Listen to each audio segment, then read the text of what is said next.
Assalamualaikum warahmatullahi wabarakatuh. Oke kan kawan semuanya, para subscriber dimanapun Anda berada yang menyaksikan video ini, yang semoga senantiasa diberikan kemudahan di dalam menjalankan setiap kegiatan aktivitas kita masing-masing, baik sebagai seorang petani maupun yang lainnya. Tetap semangat, pantang menyerah, positive thinking, doa, dan tawakal. Demikian kan kawan, pada kesempatan hari ini kami akan berbagi video terkait perawatan tanaman coklat supaya bisa bertahan menghadapi cuaca yang terjadi di musim penghujan, yang dimana perawatan ini harus melalui berbagai macam rangkaian yang harus dilakukan pada tanaman coklat supaya terhindar daripada terjadinya serangan yang akan mengakibatkan kerugian pada diri kita karena wabah penyakit yang tidak bisa dikendalikan. Dan ini wajib untuk kawan-kawan pahami, jangan di-skip video kami supaya video ini membawa manfaat bagi kita semuanya. Jadi seperti ini kan kawan yang harus kita lakukan supaya tanaman coklat kita bisa bertahan dari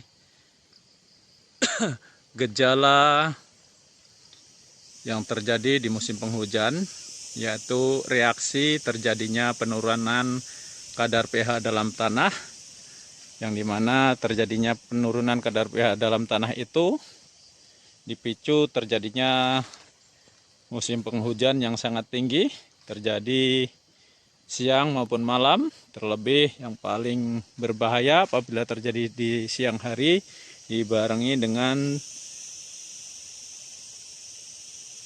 sinar matahari yang bersinar. Bisa disebut hujan panas di sini. Maka ini akan menumbuhkan bakteri dan jamur jahat yang mengakibatkan terinfeksinya tanaman kita dari serangan busuk buah, yang dimana busuk buah itu akan menular, akan mewabah apabila tidak segera dilakukan pengendalian. Karena busuk buah itu kan kawan, itu merupakan bentuk serangan yang diakibatkan penularan yang sudah terjadi penginfeksian dari satu buah, kemudian akan menular ke seluruh buah yang lain, ke seluruh tanaman yang ada di seisi kebun itu. Maka ini sangat penting dilakukan untuk bisa melakukan pengendalian serangan itu. Yang pertama kawan-kawan harus bisa pastikan di sini setelah memasuki awal musim penghujan, kawan-kawan bisa taburkan seperti ini. Putih-putih ini ialah Kaptan yang dengan merek Kebo Emas, kandungan 80% CaO3, yang dimana Kaptan ini kita taburkan tujuannya untuk menahan pH dalam tanah supaya tidak mengalami penurunan yang akan mengakibatkan terjadinya serangan busuk buah. Karena dengan kita taburkan Kaptan ini, pH akan tetap stabil kendati pun terjadi hujan siang dan malam. Dan ini kita lakukan kawan-kawan sebelum dilakukan pemupukan 15 hari. Sebelum melakukan pemupukan, kita sudah wajib menaburkan Kaptan ini, yang dimana terjaganya tanah ini supaya sehat, yang terbebas daripada bakteri dan jamur jahat. Ini akan memberikan rangsangan penyerapan unsur hara yang sangat baik. Jadi dengan kita taburkan Kaptan ini, kita melakukan pemupukan akan lebih terserap secara maksimal dan tidak terjadi pemborosan. Beda apabila dilakukan pemupukan sebelum melakukan penaburan kaptan 15 hari sebelum pemupukan.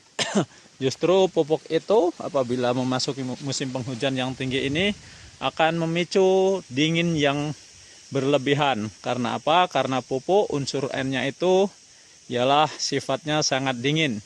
Sedangkan tumbuhnya bakteri dan jamur jahat itu karena terjadinya penurunan kadar pH dalam tanah, yang dimana di situ tanah itu sangat dingin, kemudian tanah itu akan berakibat akan memberikan reaksi pada tanaman. Semua tanaman apapun bentuk tanamannya akan sakit, terlebih pada tanaman coklat. Kemudian kawan-kawan harus pastikan sebelum melakukan pemupukan sudah melakukan perantingan yang semacam ini. Ini tujuannya apa? Perantingan ini supaya sinar matahari bisa cukup memberikan penerangan pada seluruh tangkai, ranting, buah, yang dimana kebutuhan sinar matahari pada tanaman coklat itu sangat menentukan keberhasilan kita di dalam melakukan budidaya tanaman coklat. Seperti ini kan kawan. Bisa dilihat secara umum video kami seperti ini. Itu seperlunya aja ranting yang kita sisakan, ranting super, ranting yang akan memberikan penyerapan unsur hara yang bisa akan dimasak, ditarik ke atas, kemudian bisa menyuplai ke seluruh pertumbuhan, baik pertumbuhan daun, bunga, buah, yang akan sangat menjadi peranan utama. Karena daun merupakan mulutnya tanaman. Seperti ini. Di sini bulir-bulir buah coklat sudah mulai bermunculan, bervariasi, sudah ada yang membentuk seukuran buah cabai setan atau masih kuncup yang keluar berbentuk bunga seperti ini. Ini kawan-kawan. Ini perawatan yang harus kita lakukan supaya tanaman coklat kita terhindar dari penyebab kegagalan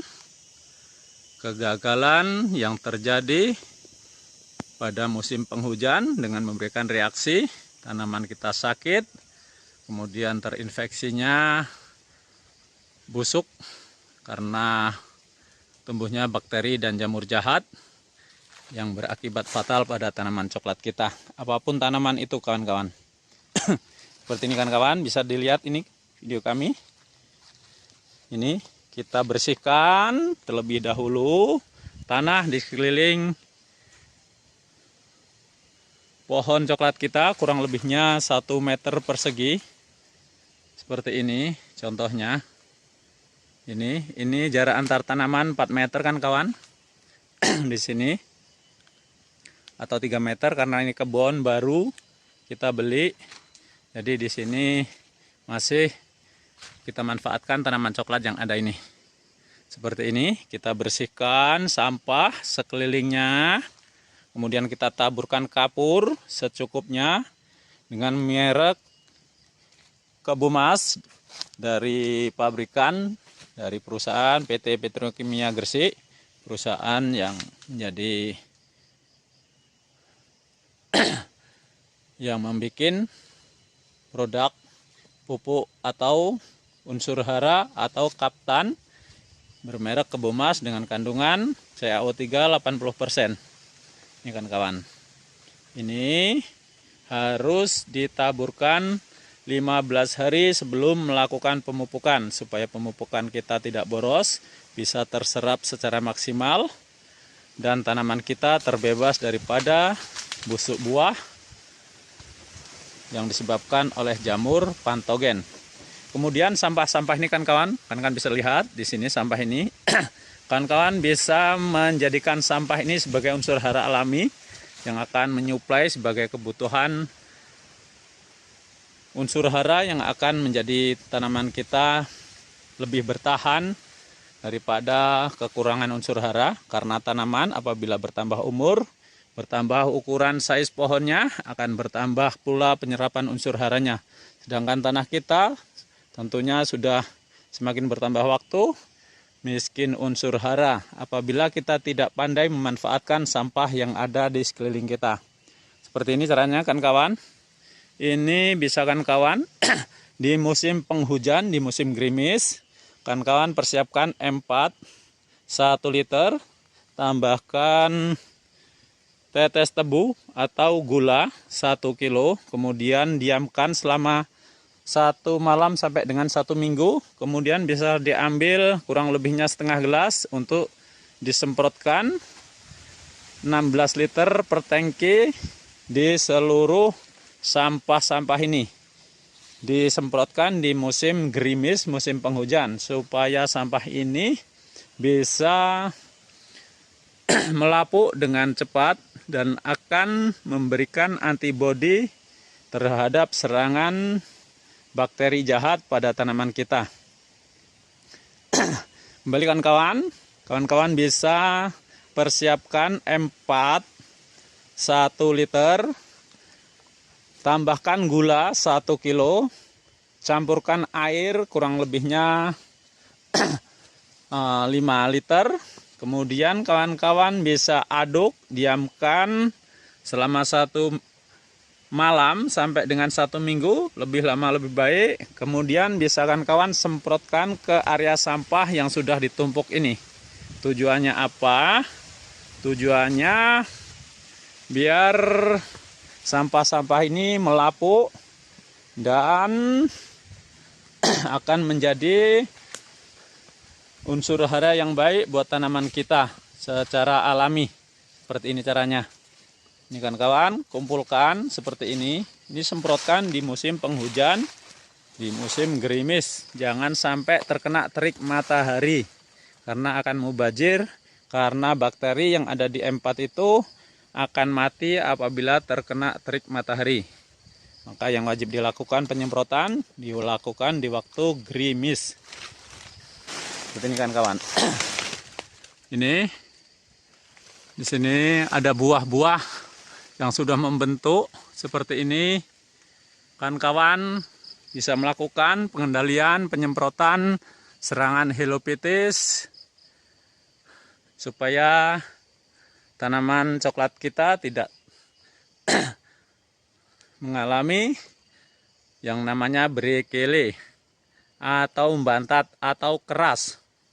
Itu semua disebabkan oleh helophytis yang disengatkan dari buah seukuran ini. Dari buah seukuran ini, kemudian semakin bertambah waktu, telur yang disengatkan oleh helophytis itu akan menetas. Kemudian apabila sudah menetas, dia akan merusak semua jaringan buah biji yang ada di sini. Yang akibatnya tanaman buah coklat kita akan mengalami yang namanya brekele. Di sini semprotkan dengan interval 1 minggu sekali. Semprotkan dengan interval 1 minggu sekali. Bisa kan kawan pergunakan bahan aktif merek Virponil. Kemudian apabila musim penghujan yang tinggi, kawan-kawan bisa pergunakan merek Sidometrin. Per tangki untuk Virponil atau merek CBIVIP atau merek Regen itu sama, satu merek, cuman beda satu bahan aktif, cuman beda merek. Apabila pakai Virponil itu cukup 15 ml per tangki. Kemudian apabila hendak di rolling penyemprotan di musim penghujan, kawan-kawan bisa mempergunakan merek Sidometrin. Bisa dipergunakan 15 ml per tangki, lakukan penyemprotan setiap 1 minggu 1 kali.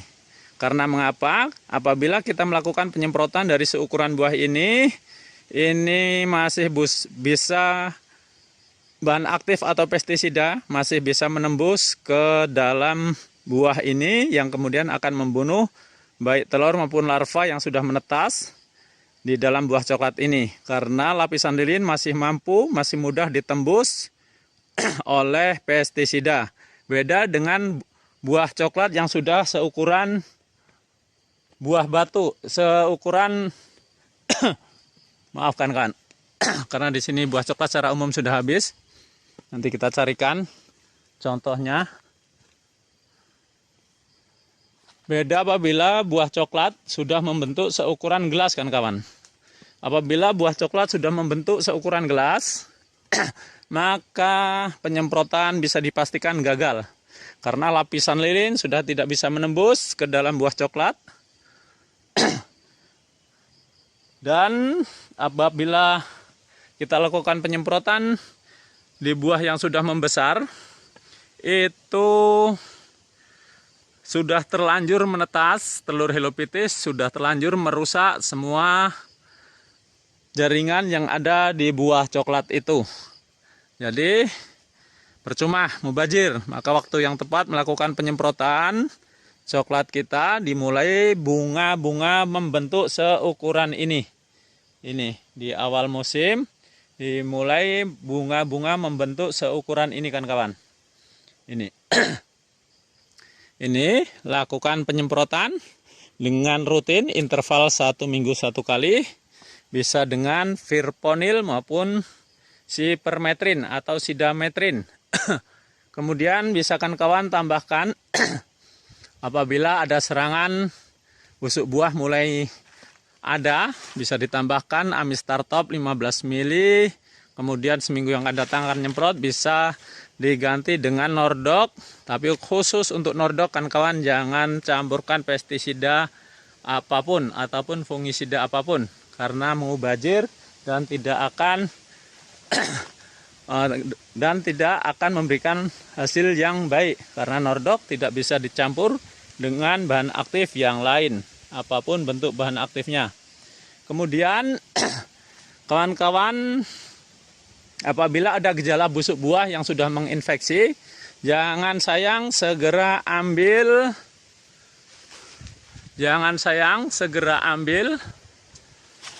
gejala busuk buah yang sudah menginfeksi pada coklat kita. Mau itu masih kecil ataupun sudah besar. Apabila masih kecil, wajib kita petik, kemudian kita lakukan pembakaran. Apabila sudah besar, kita ambil bijinya, tentunya bisa kita manfaatkan bijinya.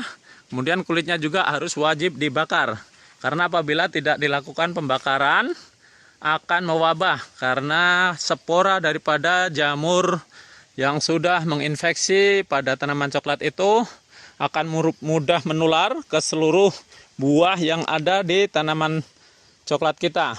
Karena spora itu bisa menular melalui media air, hujan, atau angin, atau bahkan telapak tangan kita di waktu kita memetik, bahkan golok kita. Maka wajib petik, kemudian lakukan pembakaran supaya tidak menular ke seluruh tanaman. Jangan hanya sebatas dijatuhkan, percuma. Justru apabila hanya sebatas dijatuhkan, busuk buah itu akan menjadi wabah yang tidak bisa dikendalikan. Karena dia akan menular melalui jaringan tanah, kemudian dibagikan melalui akar, dan itu sangat sulit untuk dilakukan pengendalian. Maka jangan sayang, lakukan pemetikan pada buah coklat yang mengalami busuk buah, kemudian dilakukan pembakaran. Kemudian bisa dilakukan penyemprotan dengan, yaitu tadi Amistar Top 15 ml per tangki untuk 16 liter. Kemudian bisa ditambahkan pestisida yang lain kayak Sidametrin maupun kayak merek CBA VIP, bahan aktif Virponil, semerek dengan merek Regen. Kemudian kawan-kawan, yang wajib kawan-kawan lakukan pada tanaman coklat kita, apabila ada gejala pohon yang membelah, pecah-pecah seperti ini ialah bisa dipastikan ini ada gejala serangan yang namanya kanker batang. Kanker batang ini kan kawan, ini sulit untuk diobati. Maka kanker batang ini kalau bisa kita lakukan isolasi. Caranya seperti apa? Yang ada membentuk seperti ini kita kuaskan Nordok. Kita kuaskan Nordok.